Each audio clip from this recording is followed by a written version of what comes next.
आपका स्वागत करता हूं अपने चैनल एस्ट्रो महायज्ञ में। आज हम चर्चा करेंगे सूर्य के राशि परिवर्तन के संबंध में, जो कि 17 सितंबर 2025 को होगा अर्धरात्रि में। हम ये देख रहे हैं, ये मेष लग्न की कुंडली है। अब इस आधार पे हम समझते हैं सूर्य वर्तमान समय अपने ही राशि सिंह राशि में है, केतु और शुक्र के साथ, जो कि 17 सितंबर को बुध जहां अपनी राशि में पहले से विद्यमान है, कन्या राशि में, वहां पहुंच जाएगा। ये उनका राशि परिवर्तन सूर्य ग्रहण से पहले का है। 21 सितंबर 2025 को सूर्य ग्रहण भी लगेगा इसी राशि में, कन्या राशि में। अब हम देखते हैं कि यहाँ कन्या राशि में एक पृथ्वी तत्व की राशि है, बुध जिसका स्वामी है, बुध के साथ बुध आदित्य योग तो बन रहा है, लेकिन यहाँ मीन राशि में शनि भी विद्यमान है पहले से, और इस समय वक्रीय अवस्था में है, और इनकी वक्र दृष्टि सीधे सूर्य पे पड़ेगी। इससे पहले जब मंगल का राशि परिवर्तन हुआ था, तब मंगल शनि के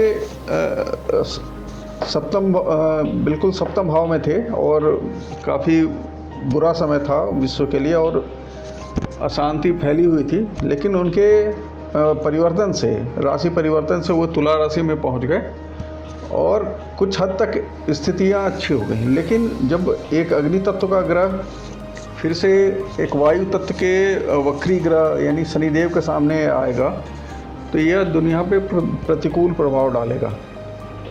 अब मंगल से जो है की दृष्टि जो है राहु पे है, पंचम दृष्टि, और सप्तम दृष्टि सूर्य की शनि पे है, और शनि की सप्तम दृष्टि सूर्य पे है।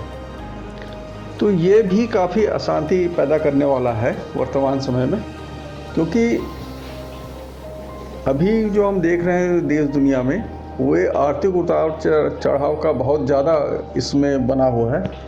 शेयर मार्केट बहुत ज़्यादा कभी चढ़ रहे हैं, कभी उतर रहे हैं। इस समय लोग पैसा इन्वेस्ट करना हो तो बहुत सोच समझ के करें, नहीं तो उनका पैसा डूब सकता है, या उनका वास्तविक मूलधन निकलने में काफ़ी समय लग सकता है। दूसरी बात यह है, राजनीतिक आधार पर कहा जाए कि कई जगह सत्ता बदल चुका है, और भी कुछ जगह सत्ता परिवर्तन के योग बनते हैं, और ये प्रक्रिया अशांति, किसी देश में किसी चीज़ को लेके बहुत ज़्यादा अशांति होगी, और आतंकवाद बहुत ज़्यादा डिस्टर्ब करेगा कई देशों को, जिसके आधार पे युद्ध भी फैल सकता है।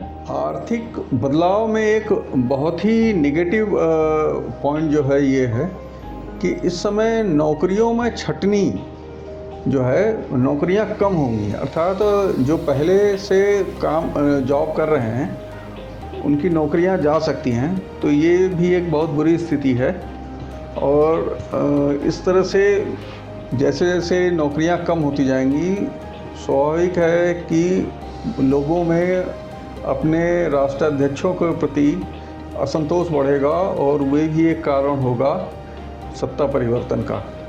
अभी 3 जगह सत्ता परिवर्तन हो चुका है, नेपाल में, और जापान के प्रधानमंत्री जा चुके हैं, बदले जा चुके हैं, और फ्रांस के भी प्रधानमंत्री बदले जा चुके हैं। लेकिन आगे भी इसी तरह की संभावनाएं हैं।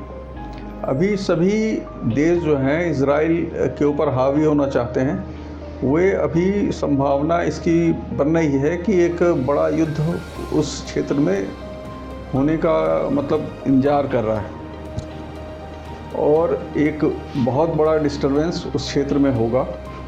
अभी यूक्रेन और रसिया का युद्ध जो इतने लंबे समय से चल रहा है, उसमें कोई कम होने की बजाय वो बढ़ ही रहा है, और यूरोपीय देश यूक्रेन को लगातार सपोर्ट कर रहे हैं, जो और उकसाने की कार्रवाई कर रहे हैं। जैसा कि इसके शुरुआत में अमेरिका ने यूक्रेन को सपोर्ट किया था और इसको उकसाया था लड़ने के लिए, लेकिन अब इस समय यूरोपीय संघ में जितने भी नाटो के देश हैं, वे भी इसे उकसा रहे हैं। तो इस तरह से ये एक अजीब सी और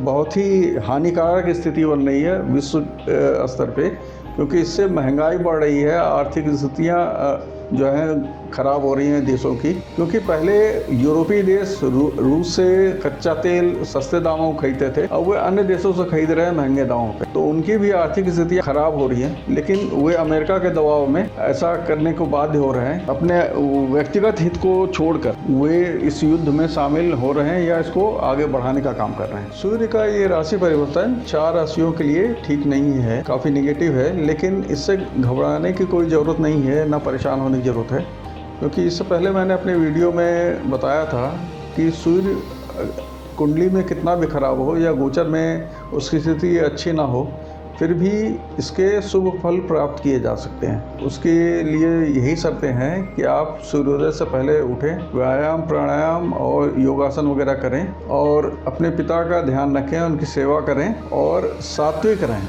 बहुत ज़्यादा नॉनवेज या व्यसनों में व्यस्त रहेंगे तो इसके बुरे परिणाम मिलेंगे। अगर व्यसन नहीं करते हैं, सात्विक रहते हैं, दिनचर्या नियमित रखते हैं और थोड़ा सा अध्यात्म की तरफ या पूजा पाठ की तरफ अगर अपना ध्यान आकर्षित किए रहें और भगवान पे भरोसा करके उनके ऊपर अपना सारे दुख दर्द छोड़े रहें, तो वे काफ़ी हद तक आपके गुस्से को, आपके नकारात्मक एनर्जी को दूर कर देता है, जिससे आप इसके दुष्प्रभाव से बचे रहेंगे। अतः आप सभी उनमें मुख्य राशियां हैं मिथुन, कन्या, तुला और कुंभ, और जिनके लिए अच्छा है उनको भी शुभ परिणाम तभी प्राप्त होंगे जब वह अपने दिनचर्या को नियमित रखेंगे, सूर्योदय से पूर्व जगेंगे, सूर्य भगवान को जल चढ़ाएंगे और सभी घर के बड़े बुजुर्गों का सम्मान करेंगे।